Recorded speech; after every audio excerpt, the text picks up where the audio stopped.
Hello everyone, I hope all are feeling well. जो भी जाओगे बढ़िया होंगे। और इस वीडियो में हम लोग भारत की केंद्रीय बजट के बारे में देखेंगे, आखिर कब बना था और उसको कैसे हम लोग फॉलो करते हैं। इन सारी चीज़ों के बारे में हम लोग इस वीडियो में देखेंगे। सबसे पहले बात करें भारत की केंद्रीय बजट की, तो भारतीय संविधान के अनुच्छेद 112 में भारतीय के केंद्रीय बजट को वार्षिक वित्तीय विवरण के रूप में निर्दिष्ट किया गया है, जो कि भारतीय गणराज्य का वार्षिक बजट होता है, जिसे प्रत्येक वर्ष फरवरी के पहले कार्य दिवस को भारत के वित्त मंत्री द्वारा संसद में पेश किया जाता है। इससे पहले इसे फरवरी के अंतिम कार्य दिवस को पेश किया जाता है। भारत के वित्तीय वर्ष की शुरुआत 1 अप्रैल से इसे लागू करने से पहले बजट को सदन द्वारा पारित करना आवश्यक होता है। और पूर्व वित्त मंत्री की बात करें तो पूर्व वित्त मंत्री जो थे मोरारजी देसाई ने भी अभी तक सबसे ज़्यादा 10 बार बजट प्रस्तुत कर दिए हैं। कालक्रम की बात करें तो स्वतंत्र भारत का प्रथम केंद्रीय बजट 26 नवंबर 1947 को आर.के. शमनुखम चेट्टी के द्वारा प्रस्तुत किया गया था। 1962 और 63 के अंतरिम बजट के साथ 1959 और 60 से 1963 और 64 के वित्तीय वर्ष के लिए केंद्रीय बजट को मोरारजी देसाई द्वारा प्रस्तुत किया गया था।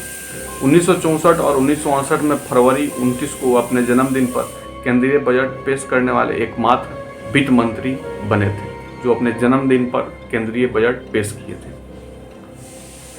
वो अपने कार्यकाल के दौरान एक अंतरिम बजट और दूसरे कार्यकाल के दौरान एक अंतरिम बजट और 3 अंतिम बजट प्रस्तुत किया। इस समय वो वित्त मंत्री और भारत के उप प्रधानमंत्री दोनों थे। ये स्टार्टिंग से बताई जा रही है आखिर बजट कैसे पेश किया जाता है और सबसे पहले कब पेश किया गया था।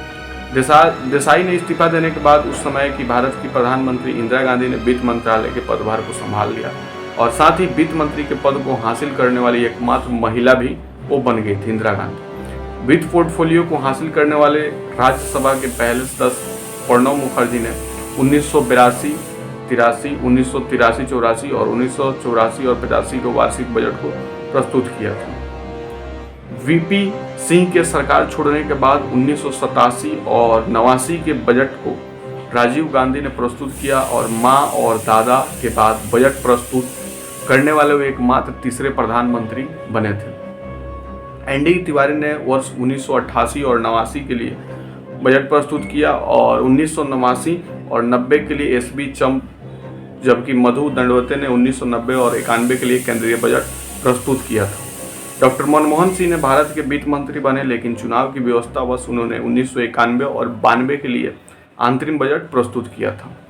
राजनीतिक घटनाक्रम के प्रारंभिक चुनाव मई 1991 की बात करें तो आयोजित किया गया, जिसमें भारतीय राष्ट्रीय कांग्रेस के राजनीतिक सत्ता को पुनः प्राप्ति और वित्त मंत्री मनमोहन सिंह ने 1991 और 92 के लिए बजट प्रस्तुत किया था। उदारीकरण के पश्चात की बात करें तो मनमोहन सिंह ने अपने अगले बजट 1982 और 1992 से 93 में अर्थव्यवस्था को मुक्त कर दिया था, विदेशी निवेश को प्रोत्साहित किया और आयात को कम करते हुए 300 से अधिक प्रतिशत से 50% तक इसको कर दिया। 1996 में चुनाव के बाद एक गैर कांग्रेसी मंत्रालय ने पद ग्रहण किया, जिसलिए 1996 और 97 का अंतिम बजट को पी चिदम्बरम द्वारा प्रस्तुत किया गया। उस समय तमिल मनीला कांग्रेस से संबंधित थे। एक संवैधानिक संकट भी आई थी और संवैधानिक संकट के बाद जब आई ये गुजरात का मंत्रालय समाप्त हो गया और चिदम्बरम ने 1997 और 98 के बजट को पारित करने के लिए संसद की एक विशेष सत्र बुलाई गई। इस बजट को बिना बहस के ही पारित किया गया था। मार्च 1998 के सामान्य चुनाव के बाद जिसमें भारतीय जनता पार्टी केंद्रीय सरकार का गठन करने वाली थी, तब इस सरकार के वित्त मंत्री यशवंत सिन्हा ने 1998 और 99 का अंतिम बजट को प्रस्तुत किया। 1999 के सामान्य चुनाव के बाद सिन्हा एक बार फिर वित्त मंत्री बने और वर्ष 1999 और 2002 और 2003 तक 4 बार वार्षिक बजट प्रस्तुत किया। मई 2004 में चुनाव होने के कारण अंतरिम बजट को जसवंत सिंह द्वारा प्रस्तुत किया गया।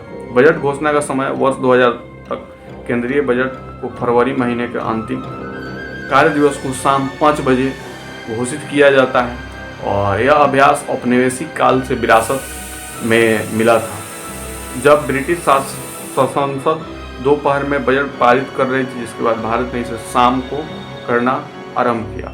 अटल बिहारी वाजपेयी की एनडीए सरकार ने तत्कालीन वित्त मंत्री श्री यशवंत सिन्हा, जिन्होंने परंपरा को तोड़ते हुए 2001 के केंद्रीय बजट के समय को बदलते हुए प्रातः 11 बजे इसे घोषित किया था। तो ये थी केंद्रीय बजट के बारे में, भारत की केंद्रीय बजट के बारे में। आपको कैसे लगी कमेंट करके बताएंगे और जल्दी मिलते हैं हम आपसे नेक्स्ट वीडियो में। तब तक के लिए बाय बाय।